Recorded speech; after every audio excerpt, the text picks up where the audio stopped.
Hello, I'm Luke, and the question that I have for you today is, why do we suffer? It's a funny thing, this idea of suffering. I've read it throughout a whole heap of spiritual texts where it says part of this human experience is that we are required to suffer in order to find eternal happiness. But the funny thing is, I've got a real problem with this idea of suffering. When I read this, I almost detach myself from it because I think, I don't really think I want to have to experience this idea of suffering. But why do we do that? What is this word, this idea of suffering, and why is it that for many of us we either remove ourselves from there or think the worst?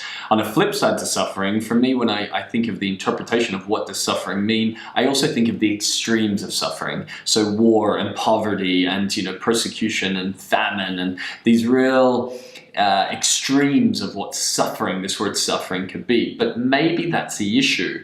A lot of what I'm finding is when I go through the spiritual journey, the most important thing to understand and to understand the text in order to grow and change ourselves is to find a way to apply the text into our day-to-day lives. So when we start talking about this idea of suffering and I start pushing myself away and detaching from it, I'm obviously not finding the benefits for it.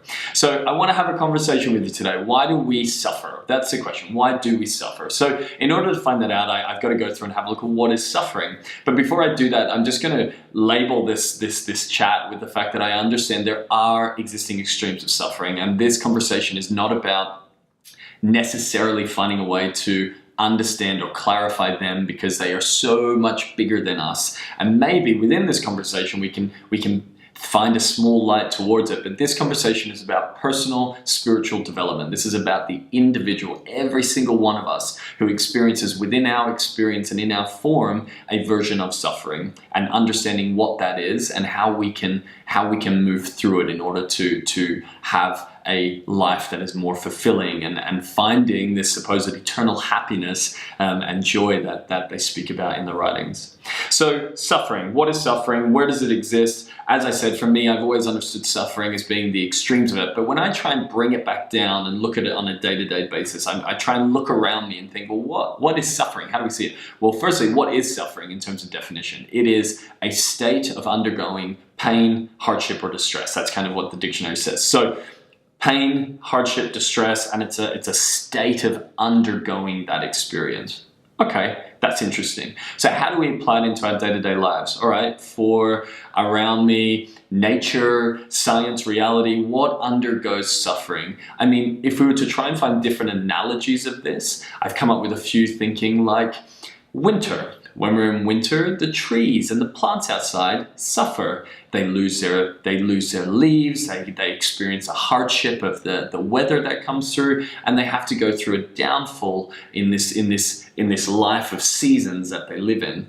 If I was to think of another example when it comes to insects or animals, the butterfly is a perfect example. I mean, this transformation from caterpillar to butterfly is a form of suffering. They have to go through this deep pain in order to physically transform their body into a beautiful butterfly. Another example is a diamond. I mean, a diamond began as a simple piece of coal in the ground, and through going significant pressure in that ground, it then developed into this most beautiful diamond.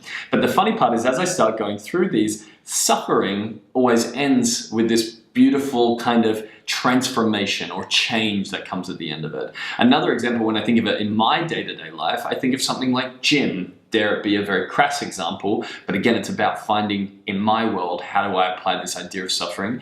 I go through, so if it's a state of undergoing pain, hardship, or distress, I undergo pain when I go to the gym, and I have 2 days of suffering afterwards when my body is hating me for it because it's so tired from that. Yet every single day I wake up and I go and do the same thing again and again. Why? Because the longer term effects make sense to me. So all of a sudden I started pulling it apart and going, wow, there seems to be some type of language here that aligns a little bit to this spiritual text, that for suffering comes something far better at the end. Now, to put this in perspective, I'm going to read a quote from Shoghi Effendi, who is the guardian for the Baha'i faith. And it's a really great quote that kind of began this conversation, and I'm going to share that with you now. Suffering, although an inescapable reality, can nevertheless be utilized as a means for the attainment of happiness. This is the interpretation given to it by all the prophets and saints who, in the midst of severe tests and trials, felt happy and joyous and experienced what is best and holiest in life. Suffering is both a reminder and a guide. It stimulates us better to adapt ourselves to our environmental conditions and thus leads the way to self-improvement. So here, he's not only talking about the fact that we have to go through suffering because it's an inescapable reality, but nevertheless can be utilized as a means for attaining happiness. So this kind of works on from some of the previous ones that we've had. I've read other ones from Abdul Bahar, which says, in life we must suffer, but in order to suffer, we find happiness at the end. It also goes on to remind us that prophets and saints alike have gone through their severe tests and trials, but they've done so where they felt happy and joyous and experienced what is best and holiest in life. And that suffering is both a reminder and a guide. And this is leading us towards self-improvement. Now, I find this really powerful because what are we missing? What am I missing? When I read something that says you must suffer and I'm like, and I run away from it because my natural human psychology is that suffering equals pain, and pain I have an aversion to because I'd rather seek pleasure. We all do it. It's part of this whole pleasure delusion of this reality we live in. So if I'm averting or moving away from this idea of pain, maybe I'm misunderstanding this idea of suffering. However, I thought about it further. What if we simply redefined what suffering is? So right now, how do we experience suffering? Like, how does it work on a daily basis? How do we apply this to ourselves? Well, I think we've got two ways that we suffer. One is through self and one is through the universe. I'm going to use universe, God, however you want to call it. So through self, it's like, maybe you hate your job or you're in a bad relationship or, you have to move house or do something that removes you from your comfort and moves you into discomfort for a period of time, into a period of change, pain, progress, whatever you want to call it, something that maybe internally your emotions are experiencing as distress or hardship. And naturally, you then think you're suffering from. So, oh, poor me, I really hate my job. I'm really suffering because it brings me a level of pain. This is with the self, and this is something that we need to find and resolve because it's within our control. The other one, being the universe, is something where maybe we have no control over it. We lose our job, we lose our house, we lose our partner. And through this loss, it's almost like the universe is going, okay, here we go, time for a trial, and they just put you through it. The God, the universe comes down and says, I'm going to take that away. Now, we have two options in both of these scenarios, in terms of self or universe, in terms of affliction of what we're going to deem as suffering. We have two options that we have here. One is that we sit and feel pity for ourselves and go, oh, I'm so hard done by, everyone's against me, the world's against me. Or the other is we stop and we go, oh, wow, okay, this looks like a challenge. But we look beyond that and we remember that in order to suffer or through suffering is how we find happiness. So what are we being dealt with? What are the cards that are being dealt here? Could it be that through this suffering is how we find growth? So underlying these two ideas of suffering is lessons. There's lessons here to be learned. So if we're going to find lessons, is it that we're going to deem it as having as that we're going through suffering to get lessons? Or could it be that we're simply going through an experience? So if we redefined suffering as experience, if we took the word suffering in our day-to-day language and changed it to experience, I'm having a really challenging experience, I'm having a really eye-opening experience, I'm having an experience I did not ask for. But instead of saying, poor me, I'm suffering, I rather say, oh wow, okay, right now I'm just going through a bit of an experience, I need to find out why I'm here. And the interesting part about this is by acknowledging and taking ownership of the fact that you're going through an experience, you almost don't allow yourself to have to experience a long period of pain because you're stopping, you're holding onto it, and you're kind of looking into it. So self, I've looked and said you have to find and resolve, and universe, I've said you have to acknowledge and experience. But just the same way as a pregnant woman can't decide whether she's going to experience labor pains or not, she just has to do it because at the end she's going to give birth. We equally can acknowledge and just understand that we're experiencing something. And if we understand that we're experiencing something and know wholeheartedly that at the end of it, goodness is going to come, lessons and growth and change is going to come, doesn't that change our entire perspective of suffering?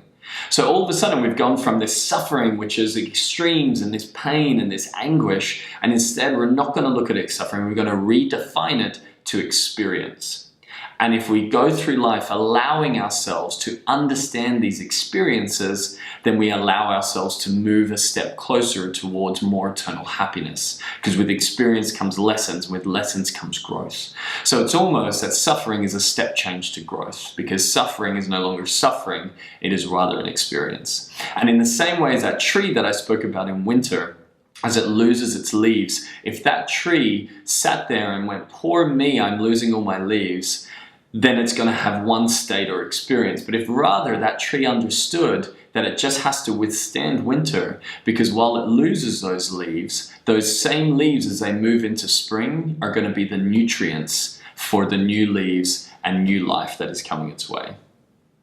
And maybe, just maybe, if we think of it like that, it changes our perspective of this existing idea of suffering. But that's my idea. So what's yours? Why do we suffer? This is a really interesting topic because it's such a big topic, but again, bringing it back to the individual. I want to think about it. Think about it on your day-to-day life. Think about these experiences you have. Think about where you feel like you're really hard done by and the hardships you go through and the pain you experience. What if we're just seeing it the wrong way? What if we just change the way we think about it? We can have such a different experience in life, and we can change the way that we move ourselves through in order to find this eternal happiness that they speak about. But please have a conversation, continue the conversation on the social channels and with your friends and family, and think about it for yourself and let me know, why do we suffer?